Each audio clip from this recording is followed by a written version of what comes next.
China is starting to unravel its zero COVID policy, but instead of crowds out celebrating, this is how reopening is going in China. Closed shops, empty streets, people avoiding each other, because for the first time since the start of the pandemic, COVID is spreading like wildfire in Beijing. People now either have COVID or they're scared to get it. So I just spoke to the shop worker in the store, and he told me that he's the only employee without COVID, which is why he can still come to work. And he says, I am the only customer who has come into this store all day. The only crowds I'm seeing in Beijing outside of hospitals like this and pharmacies. 这怎么样？ So he says his fever's gone down, but he still has a cold, hoping to buy medicine, but he's worried they don't have any stock because there's these long lines forming outside of pharmacies across the country. People are trying to stock up, but stuff is selling out. You know, for years, China has been demonizing COVID, playing up the risks of long COVID. And now suddenly, state media is publishing headlines every day saying COVID is not a big deal. It's whiplash for a lot of people. Because just weeks before, if you got COVID, your whole community would have gone into hard lockdown. This is such a major and sudden change. So China is finally opening up. How do you feel about it? I feel it's pretty great. I wish they could have opened up earlier. Has business been very slow or difficult?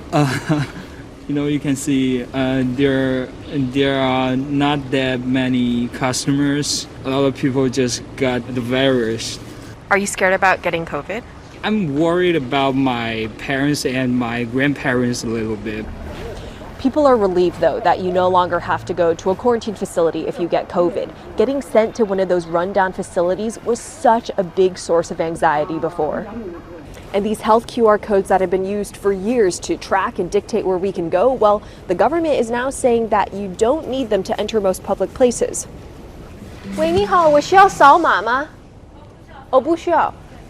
So I don't need to scan my code. It feels surreal, though, that I can literally just walk in. 只能在网上。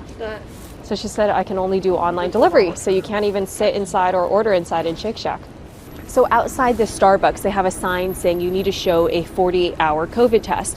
Even though the national rules don't require it, in Beijing, you still need a recent PCR test in order to enter restaurants, gyms, and entertainment venues. There are way less places now to get COVID tests in the city, and the lines are short because most people are just staying at home. But just a week before, at this exact same location, this was packed with people waiting in line. So behind me is a graveyard of COVID testing booths. It's like almost overnight in Beijing, they removed all of these testing locations, and here's the remnants. After years of harsh lockdowns, the government is finally letting people manage their own health. But people don't feel ready, and experts say the country isn't either.